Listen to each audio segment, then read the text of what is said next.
If you've ever wanted to learn how to sew, or you already sew a little bit but feel like everyone else somehow got an instruction manual that you missed, this video is for you. Today, I'm kicking off a brand new Back to Basics series where we're slowing everything down and building real, usable sewing skills from the ground up, using quilting as a teaching tool because quilting makes fundamentals very clear and very learnable. Hey friends, welcome to my sewing room. My name's Becca, and this video is video number 1 in my Back to Basics Sewing Foundation series. This entire series is designed for people who want to learn how to sew, or maybe feel a little bit more confident sewing without being overwhelmed. Quilting is going to show up a lot in this series, not because you have to be a quilter, but because quilting is one of the best ways to learn core sewing skills that apply to bags, garments, home decor, and DIY projects. This first video is just an overview. I'm introducing the tools, the materials, and how sewing projects are built. I'll explain what things are and why they matter in the next videos, and we'll sit down and actually do the demonstrations step by step. Let's talk about sewing machines because this is where a lot of people feel stuck before they even ever start. And I want to normalize this. My first sewing machine was a Brother sewing machine that I bought at Costco. It was nothing fancy. It did everything that I needed it to do, and eventually it did retire. Today, I sew on a 1951 Singer 301 that has been custom painted, and I've affectionately named Ruby. She does one thing, a straight stitch, and she has helped me make several quilts. I paid $50 for her on Facebook Marketplace, and she is living proof that you do not need to spend thousands of dollars on a sewing machine to sew well. At its most basic level, a sewing machine's job is simple.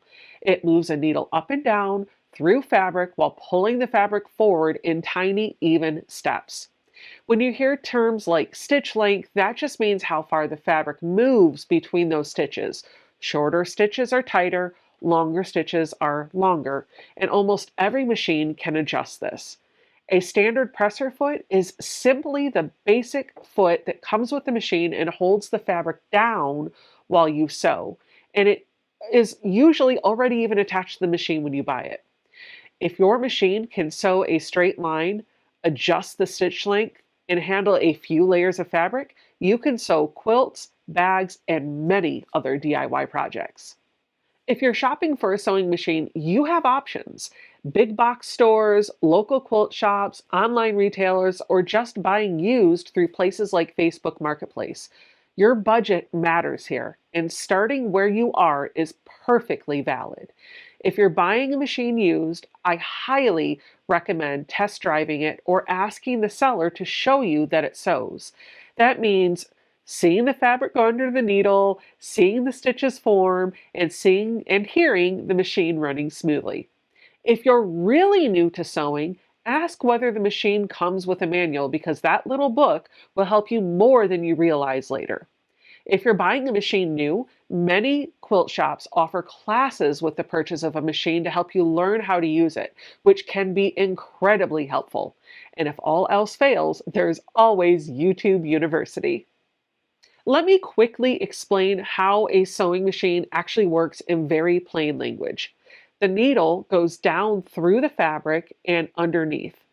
Underneath the fabric is a second thread called the bobbin thread. The machine loops the top thread and the bottom thread together to form a stitch.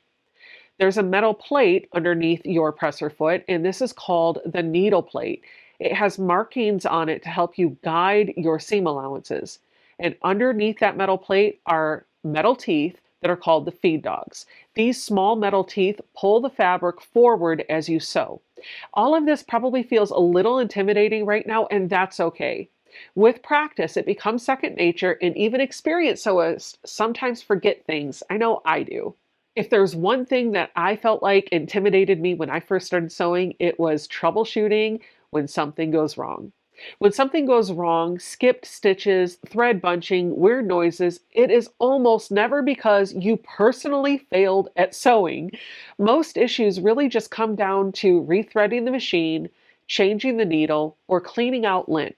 We'll talk more about sewing machine troubleshooting in a later video, but for now, just know that sewing machines are fixable and most problems are small.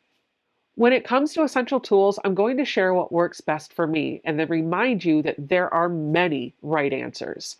For me, I use a rotary cutter, a self-healing cutting mat, and one main ruler to do all of my cutting. My go-to ruler is an 8.5 by 12-inch Quilter Select ruler, and if I could only keep one ruler, that would be it. There are tons of ruler brands and sizes out there, and what matters is choosing one that you can read easily, that feels comfortable in your hands, and fits your budget.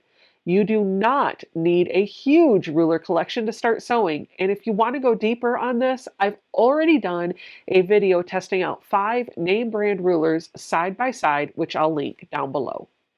For thread, my recommendation is Aurifil 50 weight thread. Even a small spool will last a long time, and it's strong, it's smooth, and it's very reliable. For needles, I recommend a Microtex or Sharp needle in a size 80/12 or 90/14. A Microtex needle has a sharper point that helps pierce the fabric a little bit cleaner. One tool I really love is a magnetic seam guide. This helps keep your seams straight by acting like a fence for your fabric. I'll link the one that I like to use down below. These are safe for most machines, but a quick note. If your needle plate snaps in instead of screwing in, like on some Bernina machines, the magnet can pull the plate up when you remove it, so just be aware of that. I want to talk a little bit about fabric, and we're going to focus on quilting cotton for this segment. Most quilting cotton has a usable width of about 40 inches, which is called the width of fabric, or WOF. Fabric is more stable in the direction where the selvages or the finished edges run. At the top and bottom, it can be just a little bit stretchier across the width between those selvages because of how the threads are woven. This matters in quilting, garments, and just sewing in general. Some garment patterns rely on different fabric widths, but the fundamental way fabric behaves is the same across sewing, and understanding this will help you no matter what you make. When it comes to pre-washing, I typically don't do it for quilting cotton because in my experience, good quality quilting cotton doesn't really bleed much. However, when I'm making garments or anything where fit matters, I do pre-wash, not because of the bleeding so much, but because of the shrinkage, since fabric shrinks most on that first wash. Batiks are a special case. Batiks are made differently using wax-resistant dyeing, and they can bleed a little bit more. Products like Shout color catchers work by attracting loose dye particles in the water, but with batiks, repeated washing with color catchers can continue pulling that dye out over time, which will slowly dull the saturation of your fabric. If you're working with batiks, pre-washing and rinsing thoroughly is often the safer option. In quilting, you'll hear about pre-cuts, which are fabric packs that are cut to standard sizes. I've listed all the different sizes down in the description box down below, and I've even given you the measurements for each of those. This is handy to remember when you're sourcing fabric for your projects. Many quilting patterns are designed specifically for these pre-cuts, which make them great for beginners. Quilting cotton generally falls into 2 categories: basics and designer lines. Basics, like solids and blenders, are usually reorderable, while designer lines, like from Tula Pink, K Facet, or Lella Boutique, are printed in limited runs and usually do not come back. If you're not sure which is which, feel free to ask your quilt shop staff. They can usually tell you right away. Even basics, though, can vary slightly between dye lots. So if you need a large amount of a fabric for a project, buy it all at once rather than splitting it into multiple purchases. I mentioned batiks before, and I absolutely love them. They're beautiful, rich, and dyed all the way through, which means you can see the design on both sides of the fabric. If you're ever unsure whether a fabric is a batik, just flip it over and look at the back. If you can see the design on the back, it's probably a batik.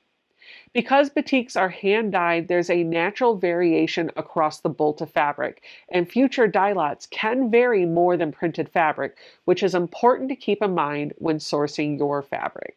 This video was about understanding the landscape, the tools, the materials, and how sewing projects are structured.